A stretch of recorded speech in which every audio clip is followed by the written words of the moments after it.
नमस्कार दोस्तों, स्वागत है आपका सोनी स्टोरीज़ में। और आज की कहानी है तीन चोर।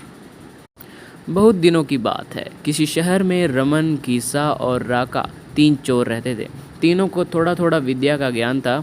तीनों चोरों को विद्या का ज्ञान प्राप्त होने के कारण बहुत घमंड था। विद्या द्वारा तीनों चोर शहर में बड़े बड़े लोहे की तिजोरियों को तोड़ देते थे और बैंकों को लूट लिया करते थे। इस तरह तीनों चोरों ने शहर के लोगों की नाक में दम कर रखा था। एक बार तीनों चोरों ने एक बड़े बैंक में डकैती करके सारा माल उड़ा दिया। तब पुलिस को खबर हुई तो तीनों चोरों को पकड़ने के लिए तलाश करने लगी, मगर तीनों चोर पास ही के एक घने जंगल में भाग गए।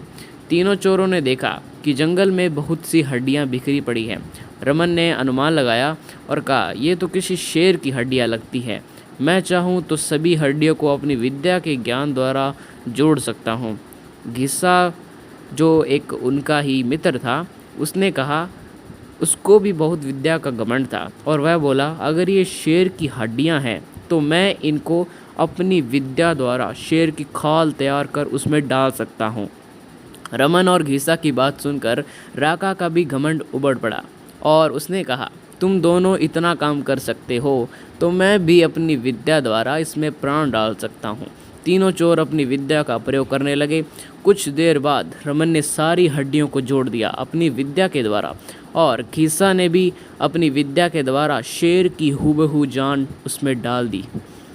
थोड़ी देर बाद तीनों चोर सामने एक जीवित भयानक शेर को देखकर थर थर कांपने लगे, मगर शेर के पेट में तो एक दाना नहीं था।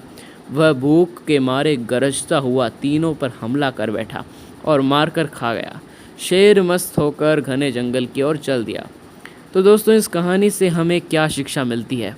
दोस्तों, इस कहानी से हमें यह शिक्षा मिलती है कि कभी घमंड नहीं करना चाहिए। घमंडी को हमेशा दुख का ही सामना करना पड़ता है। यदि तीनों चोर अपनी विद्या का घमंड न करते तो उन्हें जान से हाथ न धोने पड़ते।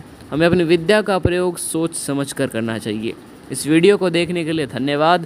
अगर आपको ये छोटी सी कहानी पसंद आई तो हमारे चैनल सोनी स्टोरीज़ को सब्सक्राइब करना ना भूलें।